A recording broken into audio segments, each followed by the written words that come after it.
Okay, so I'm going to talk about. I'm going to end talking about the transformation and the tension between Rome going from being a republic to an empire.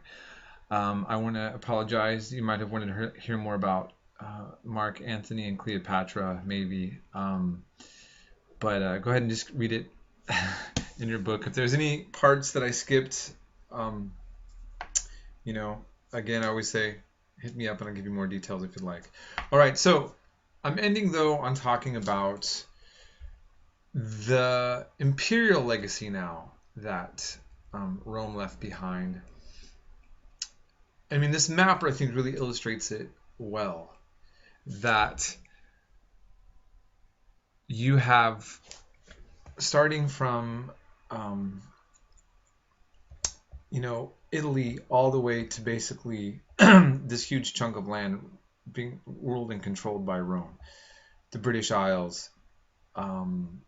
We're talking about Africa, and we go all the way to the Middle East.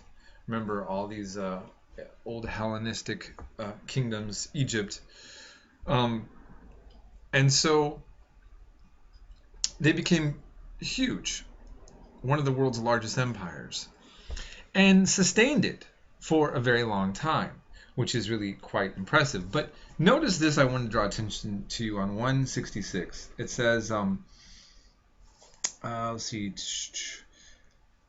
the transition from republic to empire also raised the question, which frequently reoccurred in the history of the West, whether republican political institutions were compatible with imperial power.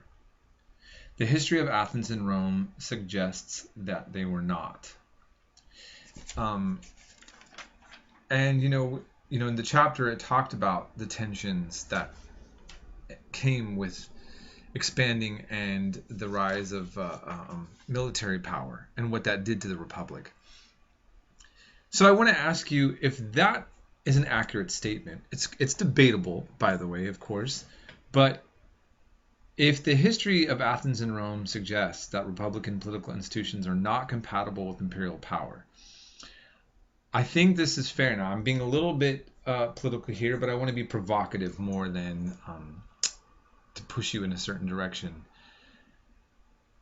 Is the United States now an empire?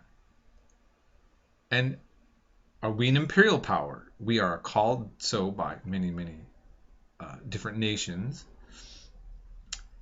I don't think most Americans think of themselves as an empire. We don't address ourselves as an empire.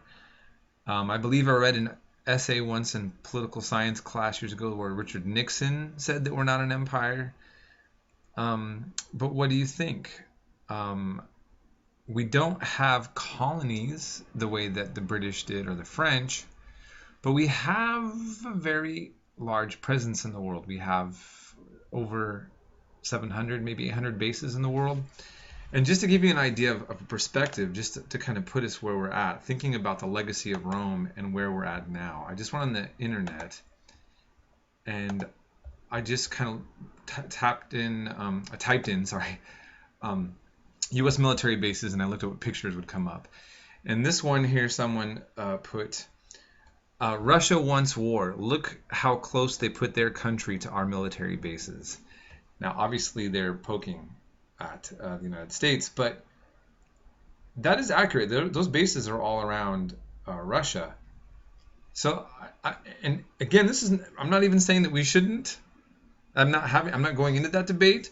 But if you look at China and you look at Russia, and you look at where our bases are, if you look at the Middle East, if you look at Africa, and we're talking about also NATO. So between NATO alliances and United States base, who actually is an imperial power compared? I mean, when we're talking about all the bases that we have, you can just take a look at different maps. Some I would question how accurate they all are, but if we go here, you know, there's just many sites, some more credible than others, but we're everywhere. We have bases everywhere, and in war, which we are also in, it's been understood for a long time that a nation